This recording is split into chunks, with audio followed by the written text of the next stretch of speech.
Le mani sui contributi all'agricoltura e truffe per aggirare l'interdittiva antimafia. 13 gli arresti eseguiti dai finanzieri della tenenza di Nicosia che hanno dato esecuzione all'ordinanza di custodia cautelare emessa dal GIP del Tribunale di Caltanissetta. Contestuale il sequestro di beni, denaro e 4 aziende agricole ennesi per un valore complessivo di oltre 3 milioni di euro. Contestati dalla DDA di Caltanissetta i reati di interposizione fittizia, truffa, falso, reimpiego di capitali illeciti, utilizzo di fatture per operazioni inesistenti, reati commessi a Centuripe, Regalbuto, Troina, Adrano, Catania e Randazzo.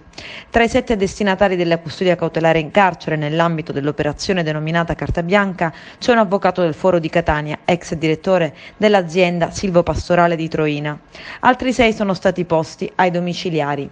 Sono accusati di avere fittiziamente attribuito la titolarità delle loro aziende di proprietà immobiliari per continuare a percepire i contributi erogati nell'ambito della PAC, aggirando così l'interdittiva antimafia a loro carico. Le indagini della Guardia di Finanza di Nicosia e della DDA di Caltanissetta, con a capo il procuratore Salvatore De Luca e coordinate dai sostituti Pasquale Pacifico e Dario Bonanno, hanno consentito di acclarare come il metodo fosse sempre quello da tempo denunciato dall'ex presidente del Parco dei Nebrodi, Giuseppe Antoci, cioè le sistematiche infiltrazioni nel settore dei contributi europei per l'agricoltura.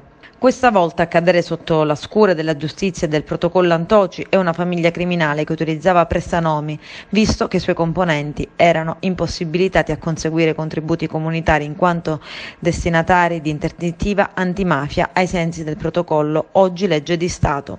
Inoltre, per poi rientrare dalle somme erogate ai prestanomi, effettuavano emissione di fatture false per operazioni inesistenti. Circa 1200 ettari di pascoli demaniali hanno permesso agli indagati di percepire illecitamente elevati contributi comunitari.